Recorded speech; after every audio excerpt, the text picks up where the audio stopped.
not going to be a kiss during the show, but he said it was in the script that he wrote. And he said to her that, look, all of us actors, we rehearse everything. We have to rehearse it, and I want to rehearse the kiss. And she tried to say, no, there would be a kiss, I'm not going to rehearse it. He kept insisting, so she went along with it to shut him down. He grabbed her by the back of her head and stuck his tongue down her throat. And she appropriately went, yuck! And the kiss did not happen. When he tried it on stage, he actually, according to her, tried it on stage. She put her hand over her mouth and looked away. During the actual performance that Franken was talking about there on the USO show. So when this news broke today, CNN was apoplectic. And after they played the Leanne Tweeden soundbites from Los Angeles TV this morning describing what happened, CNN national political reporter M.J. Lee spoke with anchor Kate Baldwin about Tweeden's allegations, and this is the exchange that they had. What is really interesting about this, and really important about this, Kate, of course, is that this is a member of Congress, a sitting member of Congress who is now being named. What's interesting is that Tweeden, who wrote about this account, actually said that she met with Congresswoman Spear a couple of weeks ago. When she heard Congresswoman Spear actually tell her own story about, being on the receiving end of sexual harassment herself on Capitol Hill, that was an important moment in which Tweeden decided, this is exactly what I myself experienced back in 2006. Kate? All right, MJ on the Hill for us covering this. This is all just starting to come in. Thank you so much. I appreciate it. Let's head to Alabama right now. So there was the story from the reporter with all the details and the possible things that could go wrong here. And oh my gosh, what a problem we've got. And the CNN info babe. Thank you. Glad you got that in. Now let's go to Alabama. Now let's really focus back on Roy Moore. And no desire for any more information about Al Franken. But later on, CNN impaneled a group of people who ended up being in agony over this, and they were very, very worried about the implications. Dana Bash, speaking with Margaret Talib of Bloomberg, Wall Street Journal, Michael Bender, about all of this. Dana Bash says, Margaret, what's your reaction to the Leanne Tweeden story about Franken? I think it's shocking, his statement here. This is not a full-throated apology. Frank is in a sort of overlay here. We now see that this is a part of the culture in Hollywood, which is Wait just a second. That's not the right bite. We need number 26 here. Whether he stays in that race, whether the debate or discussion about his past actions in Alabama are now diffused or kind of divided, whether it becomes Al Franken versus Roy Moore instead of Roy Moore versus himself. The nature of the allegations is certainly different, both in terms of volume and in terms of specifics, the age of the person, the nature of the accusations, and the fact that the person who's being accused, in one case, has suggested he doesn't know these people or that their reports are false. In the other case, naming the person by name and apologizing immediately, at least for the fact that they were uncomfortable. So I think they're different, but politically, you can see how this all becomes one thing. They're very worried about this. Did you see what this woman trying to do? This was Margaret Talib, and she is Bloomberg. And what she said, well, whether it becomes Franken versus Moore instead of Moore versus Moore, the nature of the allegations is certainly different in terms of volume and specifics. So what she's saying is, Moore is far worse than Franken. Look at all the women so far with Moore. There's only one of them here with Franken. And of course, we've got many more specifics on Moore than we do with Franken. So Moore is much, much worse than Franken. They're trying, even this morning on CNN, to balance this in such a way as to enable them not to go after Franken. Then she went further. The age of the person, the nature of the accusations, the person who's being accused has suggested he doesn't know these people, the reports are false, and then versus Franken, who's apologizing immediately, versus Roy Moore, who's not. So you can see they're trying to set up here some differences that would warrant them or excuse them going easy on Franken. Now, the next soundbite's Michael Bender, the Wall Street Journal. And, see, where is the... Dana Bash said, look, Senator Franken's one of many politicians who condemned Harvey Weinstein. He put a statement on Facebook where he said, as we hear more and more about Mr. Weinstein, it's important to remember while his behavior was appalling, it is far too common. What do you think about that, Michael? I think it's shocking, his statement here. This is not a full-throated apology. Frank is in this sort of overlay here. We now see that this is a part of the culture in Hollywood, which he was a part of.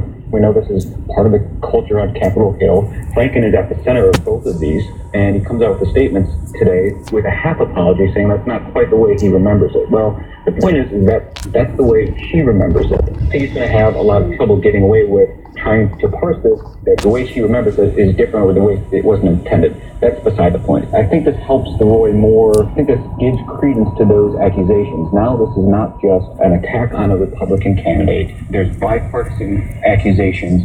This is not a partisan issue. Well, that may be wishful thinking.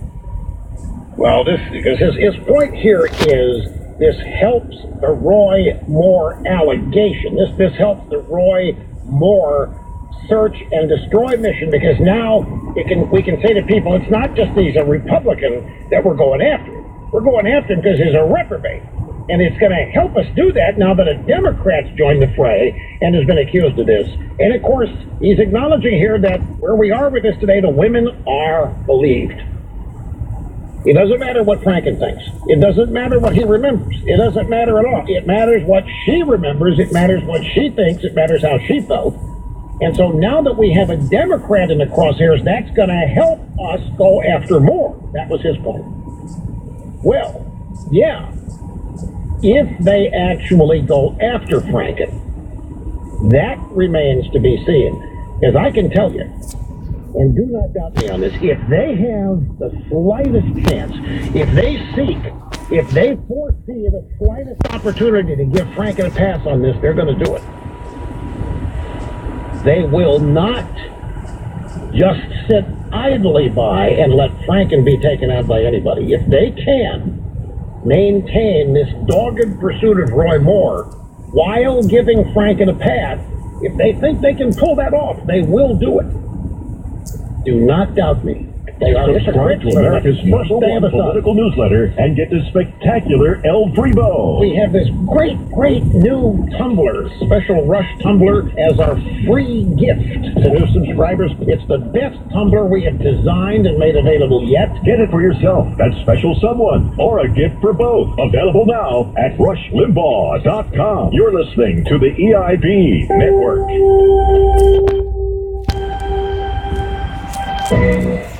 Hiring is important, but finding the right people can be a real challenge. That's why ZipRecruiter is obsessed with finding you qualified candidates fast. ZipRecruiter's powerful matching technology finds candidates with the right experience, then alerts the most qualified ones to apply for your job as soon as you post it. You can even add screening questions to your job post, narrowing your focus to only relevant applicants, saving you time. No wonder 80% of employers who post on ZipRecruiter get a quality candidate through the site within just one day. The right candidates are out there. This is how you find them.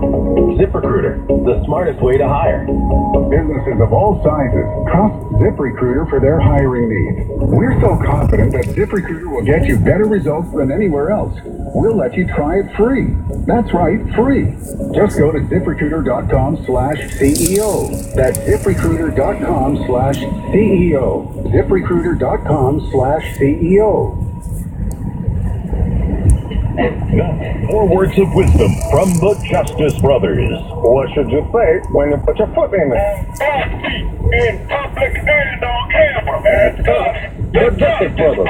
To illustrate the kind of difficulty a bad choice of words can get you into, I recently conducted a test mistake saying that women like Mitt Romney are going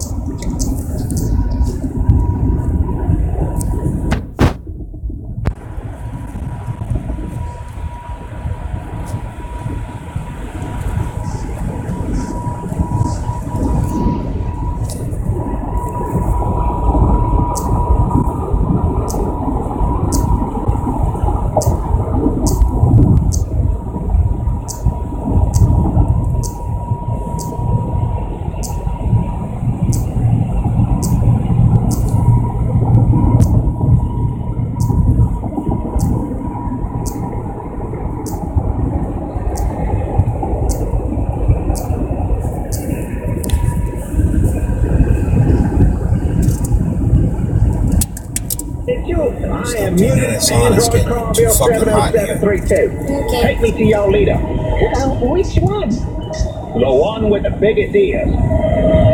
So, are you going to share your green technology with us? No. Are you here to bring peace to the Middle East? Uh-huh. Are you going to help us create jobs, pay off the debt? Did you bring AT back? No, no, and no. I come from beyond the stars to deliver a message. Nancy says you're gonna lose the election for all of us aliens if you don't shut up and stay home. Or just because Nancy's 3,000 years older than me doesn't mean she can push me around. The humans here elected me president. I've delivered my message, and after I get some good gumbo, I'm returning to Mars.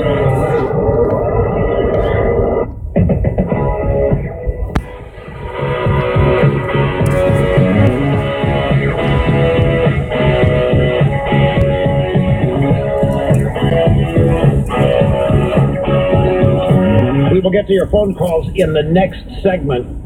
You know, what is happening now is that people are finding things in the past, in news archives and other places about Al Franken, that confirm and back up the behavior noted today in the story by Leanne Tweeden. And as you go through these things, you ask yourself, how in the world did this guy get past any of this? Who overlooked this? The guy runs for the Senate, he gets overlooked.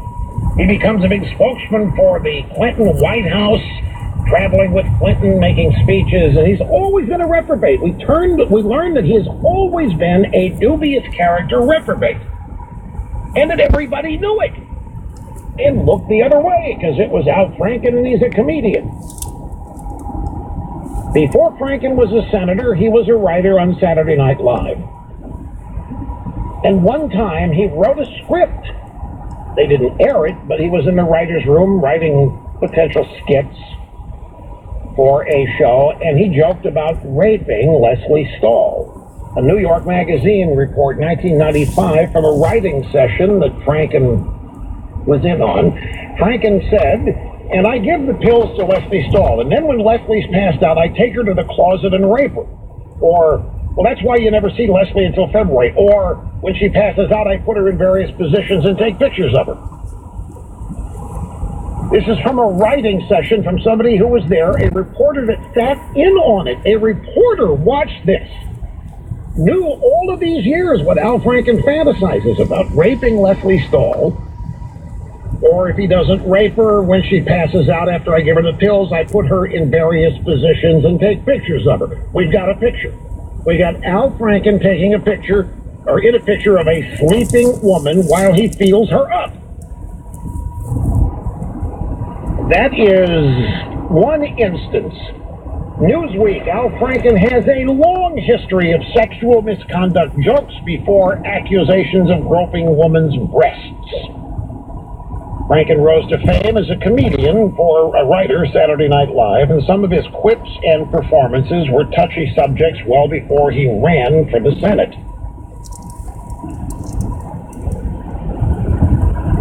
He laid out a scene in one proposed skit where Carl Reiner would invite famous friends over to rape his son. On a typical night, Carl would slip into Rob's bed, roll him over, swab him down, and say something like, I'm thinking about hiring Maury Amsterdam to play Buddy Sorrell. What do you think?